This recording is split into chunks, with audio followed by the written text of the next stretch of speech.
Առավելությունը մենք տալիս ենք այս պահին հաշվի առնելով թե առողջապահության համաշխարհային կազմակերպության զեկույցները, թե SCOP շրջակա միջավայրի վերաբերող հարցերը, որոնք գիտնականները փաստում են անդադար այդ գլոբալ տաքացում կոչվող երևույթի մասին, բնականաբար մենք էլ ենք տեսնում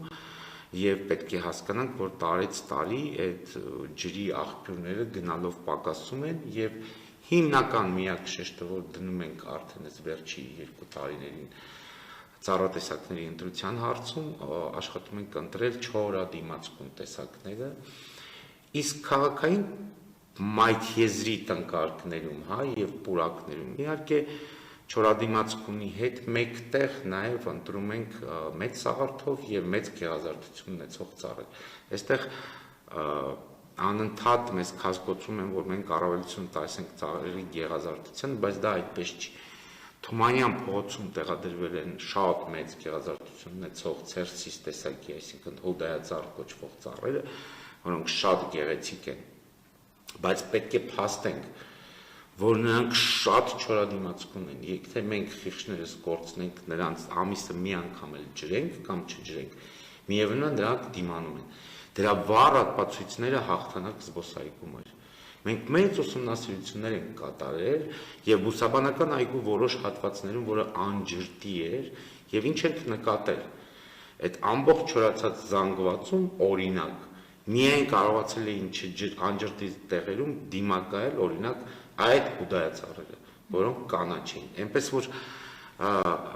մարդկանց եթե թվում է այստեղ ինչ որ մեկը իր ճաշակով կամ իր նախասիրություններով որևիցե ծառ է ընտրում, որևիցե տեղ տնկելու համար, ոչ կա մասնագիտական հիմնարկ 1000 հոգուց բաղկացած, այնտեղ կա մի մեծ խումբ գիտնականների, որոնք հենց իրանք են ընտրում հենց նայելով Երևան բուսաբանական ինստիտուտը, որտեղ տասնամյակներ շարունակ աճեցվել են եւ փորձարկվել են ծառատեսակները, բուսաբանական ինստիտուտի գիտական ղեկավարից,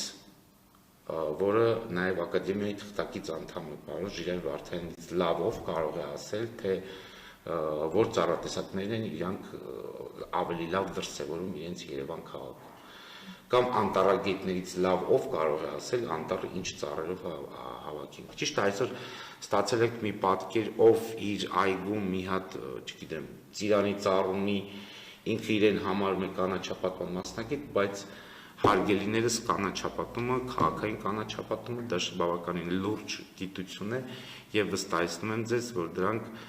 ամեն ինչ որ արվում է գիտնականների ցուցումներով, բացառապես չկա այդպես բան, որ կամայական որոշում ընդունել։